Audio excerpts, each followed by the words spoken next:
সকলকে আমার ইউটিউব চ্যানেলে ওয়েলকাম। আজকে ভিডিওটা হতে চলেছে আগামী কাল থেকে আরম্ভ হচ্ছে ডব্লিউবিপি কনস্টেবলের মাঠ। এবার আমরা সবাই জানি সেই মাঠটাই কিন্তু ডব্লিউবিপির একটা মেন ফাংশন। তো ডব্লিউবিপির মাঠে যদি আপনি পাস করতে পারেন আপনার চাকরি কিন্তু 100% প্রায় নিশ্চিতের দিকে চলে যাবে। কারণ আমরা ভালো করেই জানি কিছুদিন আগে যখন মেন পরীক্ষায় রেজাল্ট বের হয়েছে, মেন পরীক্ষাতে সিট ছিল 11,100 মতন, কিন্তু ডেকেছে 60,100 জনকে বা 61,000 জনকে ডেকেছে। তো বেশি ডাকিনি, 1:1.6 জনকে ডেকেছে। কিন্তু মাঠটাই হবে মেন ফ্যাক্টর, মাঠে কিন্তু বহুজন বাদ চলে যাবে।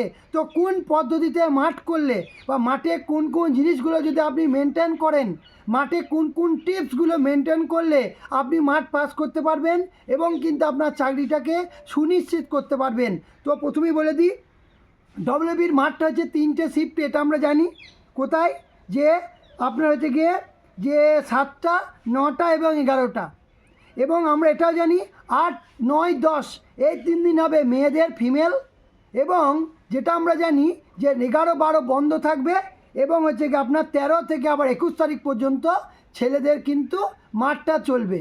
এবং এটাও আমরা খবর পেয়েছি যে ওবিসি যার কাছে সার্টিফিকেট কিন্তু 1/1/2023 সাল বা তারপরেও কিন্তু যারা চেঞ্জ করেছেন তারা কিন্তু সার্টিফিকেট থাকলে আপনি আপডেট করতে পারবেন এবং সেটা অবশ্যই 31শে ডিসেম্বর 2025 সালের মধ্যে হতে হবে। এবং ইডব্লিউএস ইকোনমিক উইকার সেকশন এইখানে কিন্তু একটা খেলা হয়ে গিয়েছে। কি খেলা? যে 1/4/2022 থেকে আজ পর্যন্ত, আজ মানে কি 31শে ডিসেম্বর পর্যন্ত যদি আপনার কাছে ইডব্লিউএসের সার্টিফিকেট থেকে থাকে আপনি অবশ্যই আপলোড করে আপনার পুরো প্রসেসটাকে এগিয়ে নিয়ে যেতে পারবেন। যাই হোক, এগুলো সবাই আমরা জানি মেদিনীপুরে 200 মিটারের ট্র্যাক হবে। আমরা এটাও জানি বহরমপুর স্টেডিয়ামে 200 মিটারের ট্র্যাক হবে। আমরা এটাও জানি অম্বিকানগরের যে স্টেডিয়াম সেটাও কিন্তু 200 মিটারের ট্র্যাক হবে। এবং ব্যারাকপুর এবং ওই যে দুর্গাপুর এইগুলো জায়গাতেও কিন্তু 200 মিটারের ট্র্যাক হবে। তা কোন পদ্ধতি অবলম্বন করলে আমরা মাঠটাকে পাস করতে পারবো সেই পুরো বিষয়টা নিয়ে মাস্টার পাপুর সঙ্গে আমরা কিন্তু কথা বলে নেব। ওনার পরিচয়টা প্রথমে একটু করিয়ে দিই। উনি যে আর্মিতে 2বার মাঠ পাস করেছিলেন, কিন্তু মেন পরীক্ষায় পাস না করতে পারার জন্য উনি চাকরিটাকে নিশ্চিত করতে পারেনি। তার মানে এটা বলতে পারি উনি কিন্তু মাঠে এক্সপার্ট। উনি যে এসআই কিন্তু পাস করেছেন এবং কিন্তু মাঠেও গেছেন, মাঠেও উনি মাঠ কমপ্লিট করে এসেছেন। এবং ডব্লিউবিপিতেও কিন্তু উনি ডাক পেয়েছেন, ওনার মাঠও রয়েছে। তো মাস্টার পাপু কিন্তু যে কিছু যারা মাঠে ছোটাছুটি করে, ডব্লিউবিপি যে কোচিং নেয় ছোটাছুটি করে, তাদেরকে কিন্তু উনি মাঠেও হেল্প করে থাকেন। তো ওনার কাছে কিন্তু আমরা বিস্তারিত জেনে নেব। পোস্ট করা ভিডিওটা এবার মাস্টার পাপুর কাছে আমরা জেনে নেব যে এসআইএ মাঠে তো অনেকজনের ওজনও কমের জন্য বাদ গিয়েছে এবং কতটা ওজনের ছাড় দেবে ডব্লিউবিপিতে সেই সব বিষয় নিয়ে জেনে নেব। যদি একটু জোরে বলেন ব্যাপারটা আমার দর্শককে। প্রথমে বলবো, ওখানে ট্রাক আপনাদের 200 মিটার দেবে। এবার এসআইতে যেটা ছিল সেটা 400 মিটার ট্রাক ছিল, সেনোটা অনেক হেল্প হয়েছিল। আর ওখানে 800 মিটার রান ছিল, অনেকটা কম ছিল। এবার এখানে 200 মিটার ট্রাক, মেয়েদের ক্ষেত্রে 800 মিটার দৌড়াতে হবে আর ছেলেদের ক্ষেত্রে 1600 মিটার। মেয়েদের টাইমটা 4 মিনিট করেছে এবার, আর ছেলেদের 6.5 মিনিট। তো প্রথমে যেটা আপনাকে লক্ষ্য রাখতে হবে, যাদের ওয়েট নেই তারা বিশেষ করে লক্ষ্য রাখবেন যে সকালে কিছু খেয়ে যাওয়ার, ওই খালি পেটে গিয়ে কিন্তু রানেও আপনাকে অসুবিধায় পড়তে হবে আর ওয়েটও অনেকটা লুজ করে দেয়। আমি যেটা অনুভব করেছি মাঠে আজ পর্যন্ত গিয়ে।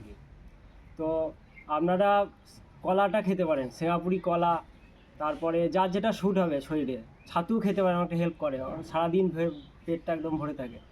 তারপরে চিড়ে খেতে পারেন, খেতে হবে, নাহলে কিছু হবে না, কারণ এটাই লাস্ট সুযোগ, এরপর কখন আসবে আবার বলা যায় না। তো এভাবে খেয়ে যাবেন।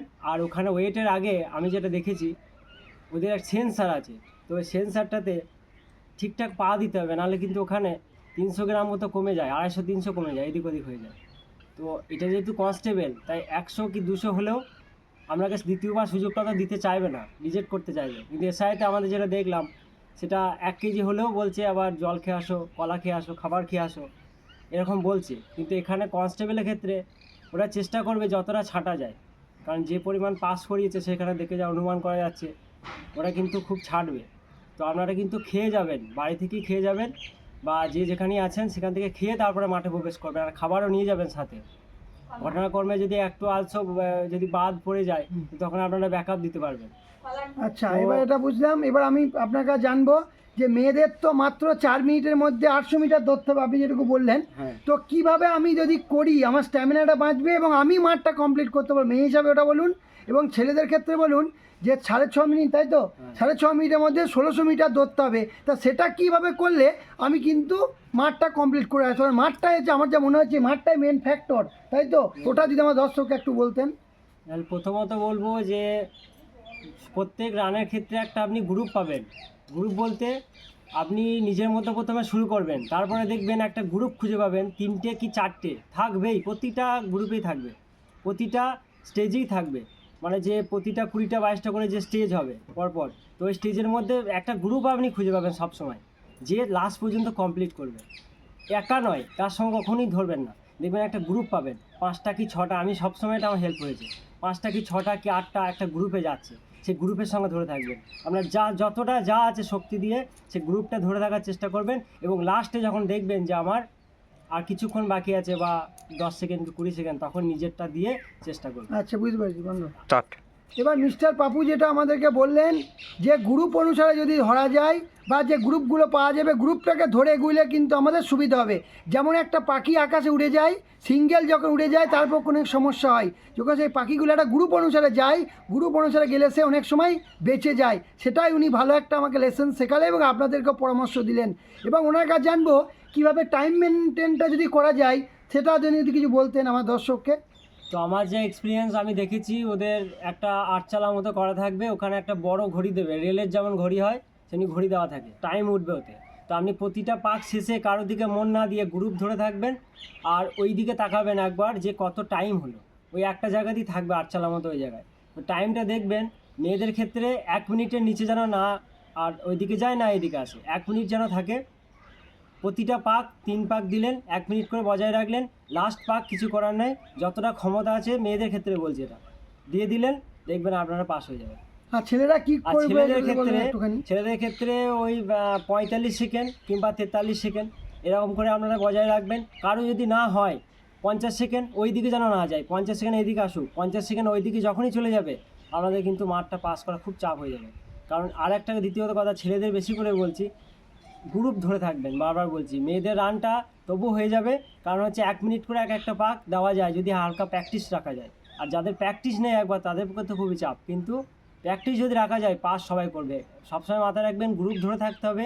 আর মেয়েদের ক্ষেত্রে 1 মিনিটের নিচে প্রতিটা পাক, আর ওইদিকে যেন না যায়, 1 মিনিটের ওপরে যেন না যায়। আর ছেলেদের ক্ষেত্রে প্রতিটা পাক 45 সেকেন্ড যদি কেউ বজায় রাখতে পারে তার পাস হবেই হবে। আচ্ছা, আপনি খুব ভালো বললেন, আপনাকে থ্যাংক ইউ, ধন্যবাদ। এবং আপনাদের যদি ডব্লিউবিপি নিয়ে কোনো প্রশ্ন থাকে কমেন্ট বক্সে অবশ্যই জানাবেন।